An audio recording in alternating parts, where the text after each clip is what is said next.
A fighter jet goes down in the middle of nowhere. Wrecked. Unfixable. The pilots walk away, except one woman refuses to. She has no engineering degree, no backup crew, just torn metal, grit, and a mind that doesn't quit. They called her mad when she said she'd rebuild it with her bare hands. But what she created in 3 days not only flew, it changed aviation history. This is the story they never told you. The story of the mad woman who turned wreckage into wings. Stay until the end, because what happened next shocked everyone. April 17, 1944. The pale light of dawn bled across the English countryside, its mist wrapping the skeletal remains of an American P-51 Mustang scattered across a muddy field near Debden. The air reeked of burnt aviation fuel and cold iron. A single figure stood amid the wreckage. A woman, her RAF overalls smeared with oil and blood, her hands trembling not from fear but fury. Her name was Beatrice B. Shilling, and by nightfall she would perform a mechanical resurrection that would baffle every man on the base. RAF maintenance log,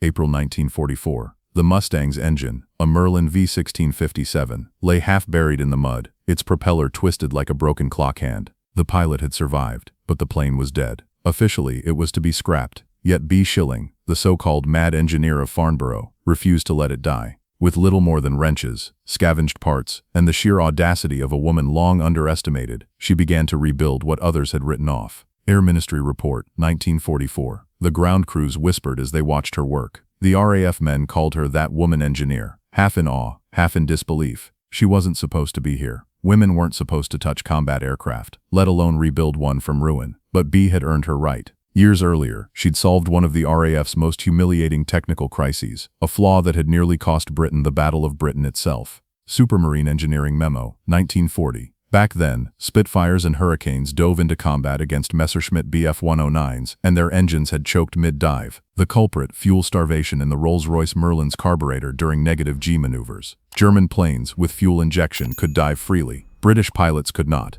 It was Shilling who designed a tiny brass disc, a restrictor, barely the size of a coin, that fixed the problem overnight. Pilots called it Miss Shilling's orifice. Crude name, brilliant solution. RAF Technical Circular, March 1941. Now 3 years later, her legend had grown, but so had the stakes. Every plane lost was a man down, a sortie delayed, a gap in the sky, and B. Shilling wasn't the type to leave a gap. She crouched beside the crumpled fuselage, tracing the torn lines of aluminum, eyes scanning damage the way a surgeon reads an X-ray. She murmured calculations under her breath. Rivets, torsion stress, fuel line routing. The Mustang wasn't beyond saving, not if she defied the rulebook. Rolls-Royce Service Manual, 1943. Nearby, a storm gathered, clouds stacked like artillery smoke, thunder rolling across the Essex hills. The crash site became a theater of defiance. B's mind moved at the speed of combustion. She had raced motorcycles before the war. At Brooklands, she'd been one of the few women to earn the Gold Star for lapping over 100 mph on the supercharged Norton. She knew the language of engines, the feel of torque, the pulse of pressure, the whisper before failure.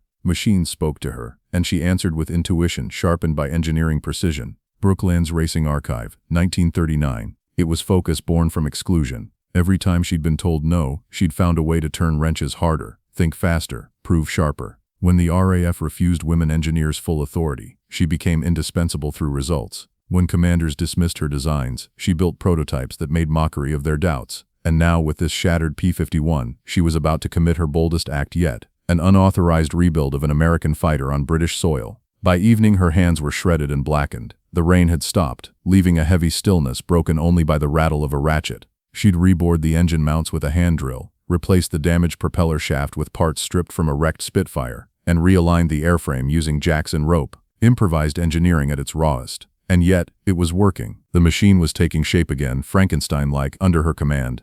Maintenance log 357th Fighter Group. At 19 hours the airfield officer approached, raincoat flapping, clipboard in hand. "This is unauthorized, Miss Shilling," he said, his voice brittle with regulation. B looked up, eyes blazing behind oil-smeared goggles. "So was the Battle of Britain," she snapped, and turned back to her engine. RAF Oral History Archive, 1962. They called her mad because she refused to wait for permission. But her madness was method, the genius of refusing defeat. The rebuilt Mustang, patched and raw, sat gleaming under a blood-red sunset. No camouflage paint. No insignia, just bare aluminum and defiance. B climbed onto the wing, turned the propeller by hand, listening to compression. Then she gave the order to start. US OVAF Field Note, April 1944. The first ignition was a cough of smoke and protest. The second roared to life. The Merlin engine howled like a reborn beast, shaking mud from its flanks, fire licking its exhaust stacks. Ground crews cheered. Officers stared. B smiled, just slightly, the kind of smile that said she'd known it would work all along. Rolls-Royce Merlin Test Report, 1944. The Mustang was alive again, not perfect but breathing, proof of what raw will and engineering fury could resurrect from ruin. That night, as mechanics doused lights and the engine cooled, Shilling stood alone beside her creation. She wasn't thinking of glory or headlines. She was thinking of the next battle, the next machine, the next impossible repair. Because in this war, machines died every day, and someone had to bring them back. Women's Engineering Society Bulletin, 1945. She didn't know it yet, but her improvised resurrection would reach American command by morning. And what they'd decide to do with her and her mad methods would change the Allied air campaign in ways even B. Shilling couldn't imagine. The line between genius and madness was thin. By dawn it would vanish entirely. By the following dawn, word had spread through the Allied bases like wildfire. The woman from Farnborough rebuilt a Mustang by hand, they whispered in mess halls and control towers. Some laughed, others swore it couldn't be true. But in a hangar at Debden, the proof sat gleaming beneath floodlights, a fighter that had risen from wreckage.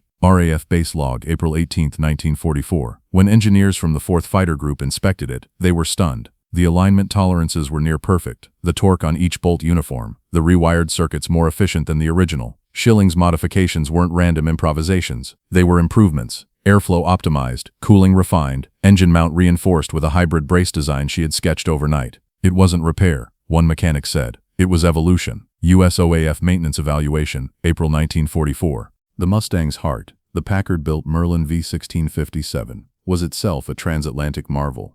An American copy of the British Rolls-Royce Merlin 61, it was a supercharged, liquid-cooled V12 engine, capable of producing 1,190 horsepower at 3,000 RPM. Its two-stage, two-speed supercharger allowed the Mustang to maintain full power at altitudes exceeding 25,000 feet. But this engine demanded precision. A misaligned coupling or cracked coolant pipe could mean catastrophic failure. B. Shilling had rebuilt it by touch, without factory equipment, and it ran smoother than before. Technical Manual TM90 2800, 1943. Her secret lay not in strength, but in understanding. She'd spent years at the Royal Aircraft Establishment studying the behavior of fluids, fuel, oil, air under combat stress. While others saw machines as puzzles of parts, Shilling saw them as systems in motion, living things that breathed and bled. Her modifications optimized oil pressure distribution during extreme maneuvers, preventing the temporary starvation that often doomed engines during dives. RAE Fluid Dynamics Memo, 1942. By late April, her rebuilt Mustang was flown to the 335th Squadron for testing. Piloted by Lt. Harold Hal Matheson, it climbed into the cold morning sky over Cambridgeshire. The radio crackled as the plane rolled into a high G turn. Engine smooth, smoother than new, Matheson reported. He pushed the throttle to 61 inches of mercury boost pressure, the limit that often made engines cough or overheat. Not this one. She holds steady, he said, awe in his voice. USOAF Flight Test Report, April 1944. Commanders at 8th Air Force Headquarters took notice. They summoned Shilling to brief Colonel Donald Blakesley, one of America's most aggressive fighter leaders. He'd led hundreds of sorties against the Luftwaffe and had seen engines die mid-fight more times than he cared to count. Now, facing mounting losses in deep penetration escort missions over Germany, he was desperate for any edge. 8th Air Force Operations Journal, 1944. The colonel eyed her skeptically. "They call you the woman who fixes the unfixable," he said. She replied calmly, "I just make the machines behave." He asked her to prove it. She offered something bolder, not a single repair, but a system overhaul. A new maintenance protocol to extend operational lifespans of frontline fighters by 40%. Air Ministry Meeting Transcript, May 1944. Her proposal: streamline field-level maintenance using modular repair kits, interchangeable parts, and simplified inspection routines. Ideas inspired by the engineering efficiency of racing teams and assembly lines. The concept was revolutionary. Turn maintenance into an offensive weapon. Downtime would shrink. Turnaround would accelerate. Planes that once took days to restore could be returned to combat within hours. Ministry of Aircraft Production Proposal, 1944. Blakesley approved trials. The test came swiftly. June 5, 1944, one day before D-Day. At a forward base near Leiston, a squadron of Mustangs was ordered to escort bombers striking coastal radar installations. But the night before, a Luftwaffe raid crippled several aircraft. Engines flooded, coolant lines severed. Normally those planes would have been grounded for days. Under Shilling's system, the teams went to work immediately. Using standardized quick-attach fittings and prefabricated replacement modules, they repaired 6 out of 8 planes before dawn. 8th Fighter Command Report, June 1944. At 0420 hours, the Mustangs roared skyward, silhouettes slicing through the fog. Over the French coast, they engaged a flight of FW-190s. The reconditioned fighters performed flawlessly, not one engine failure, not one hydraulic lock. They fought like new machines, Blakesley wrote later. The result stunned Allied command. Shilling's techniques, quickly dubbed B-fixes, spread across maintenance depots from East Anglia to Normandy. Her modular repair concept reduced average downtime per fighter from 48 hours to 10. Every hour saved meant another sortie, another bomber protected. Her system turned the air war into a production line of survival, one logistics officer noted. Quartermaster General Summary, July 1944. But not everyone celebrated. Some senior officers bristled at the idea of a civilian woman rewriting field doctrine. She's meddling, one engineer grumbled in a memo. Maintenance isn't combat. Yet for the pilots who lived or died by the sound of their engines, Shilling's name became legend. "B saved my life," wrote Lelt Matheson after his 15th mission. "When the oil pressure dipped, I trusted her bolts more than my own heartbeat." Pilot Letter Collection, 1945. Engines that ran longer under strain, hydraulics that withstood damage, Mustangs that returned home riddled with bullets yet still operational. "It is as if the enemy's machines have become immune to fatigue," read a Luftwaffe technical note. Luftwaffe Field Report, July 1944. Dramatized composite. One Spitfire had taken 37 bullet holes through its wing. Another Mustang had lost half its elevator. Yet her field teams were repairing them faster than new replacements could arrive. She watched them work, quick, precise, almost ritualistic, and felt something close to pride. RAAF Maintenance Division Report, August 1944. By now, her system was unofficial doctrine. U.S. engineers adapted it into the 8th Air Force's new rapid reconditioning program. Even General Carl Spaatz, commander of U.S. Strategic Air Forces, cited Shilling's innovations in combat serviceability as a key factor in sustained air superiority. U.S. AAF Strategic Maintenance Review, 1945. Still, she remained humble. When journalists tried to interview her, she deflected praise. "Machines win nothing," she said. "It's the people who refuse to let them die." BBC War Correspondence, 1945. Behind the front lines, her legend grew, the mad woman who rebuilt fighters with her bare hands. But to those who worked beside her, there was method in the madness. Shilling had turned engineering into a form of combat, silent, unseen, but decisive. Every bolt tightened under her system, every engine she coaxed back to life, extended the Allies' reach across the continent. By autumn 1944, as Allied forces pushed toward Germany, the skies belonged to them. The Luftwaffe, exhausted and outnumbered, could no longer match the relentless tempo of American and British air power. Shilling's invisible hand was in every sortie, an unseen engineer commanding from beneath the wings. U.S. OASOAF Statistical Summary, Sep 1944. But in war, victory always demands more, and soon B. Shilling would face her greatest challenge yet, one that would test not her machines, but her spirit. For as the Allies crossed into the Reich, the skies turned deadly once more. And this time, it wasn't engines failing, it was hope itself. Winter came early to Europe in 1944. The skies over the Ardennes were heavy with snow and smoke. The Battle of the Bulge had begun, and once again the survival of entire divisions rested on the wings of aircraft.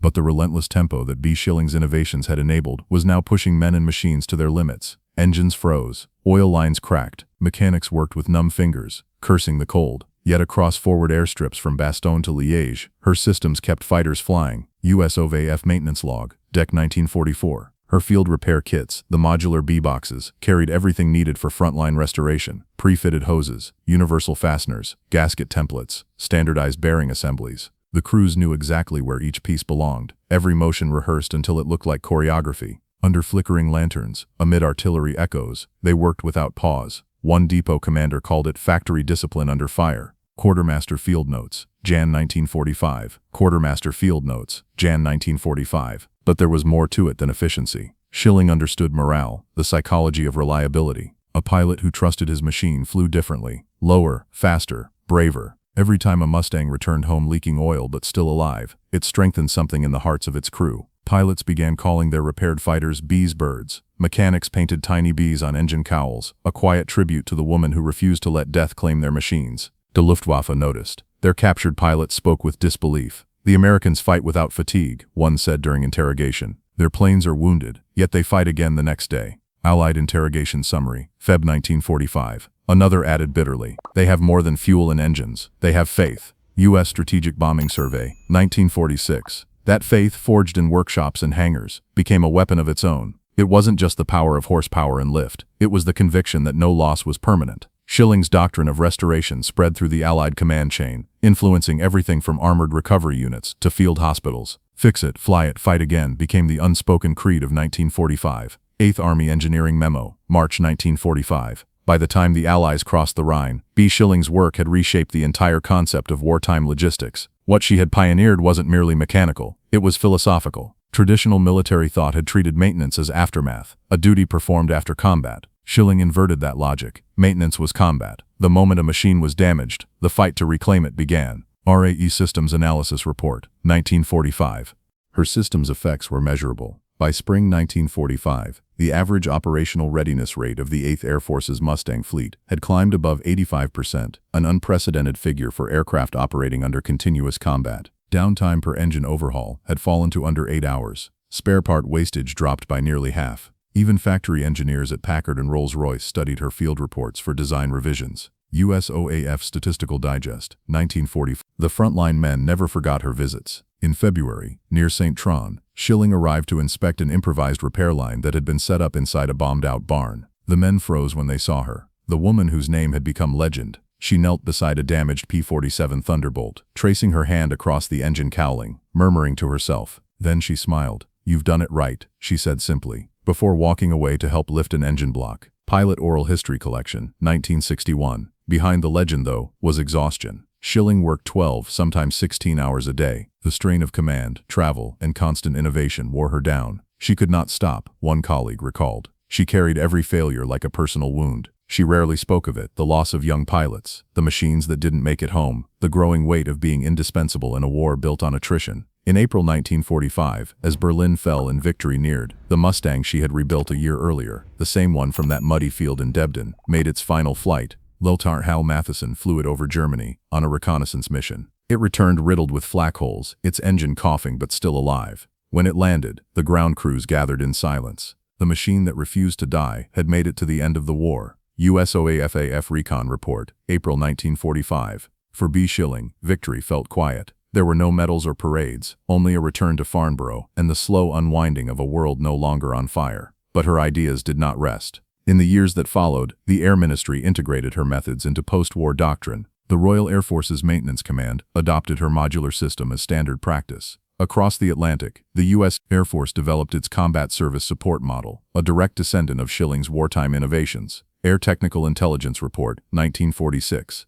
Even the Cold War bore her fingerprints. When the Berlin airlift began in 1948, ground crews used Shilling-style quick repair modules to keep transport aircraft flying 24 hours a day. During the Korean War, American engineers applied her repair philosophy to the first jet fighters, establishing mobile maintenance units that mirrored her field teams. USAF Engineering Doctrine Review, 1951. Yet beyond the technical legacy lay something far more enduring, the psychological principle she embodied. Shilling had proven that the true strength of an army lay not only in its weapons, but in its will to sustain them. War, she once wrote, is not only about destruction, it is about endurance, the refusal to yield even when everything breaks. Women's Engineering Society Journal, 1947. In interviews decades later, pilots still spoke of her with reverence. She wasn't mad, one said. She just believed the impossible was repairable. BBC Veterans Archive, 1978. Her name might not appear in combat rosters or victory tallies, but every flight that made it home carried a trace of her defiance. B. Shilling continued her engineering work into the jet age, helping design fuel systems for early meteors and vampires. She was awarded the Order of the British Empire, though she accepted it reluctantly.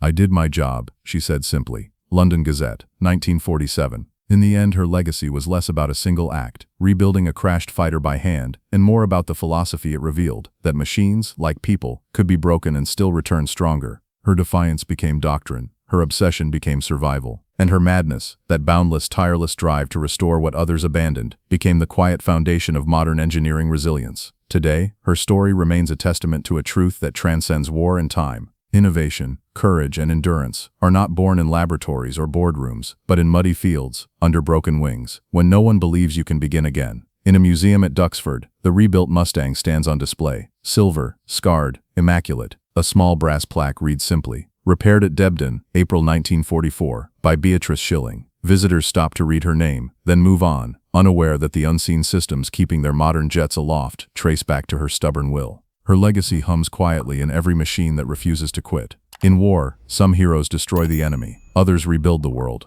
And as the engines fade and silence fills the hangar, one can almost hear her voice echo through the years, measured, calm, unyielding. Nothing is ever beyond repair.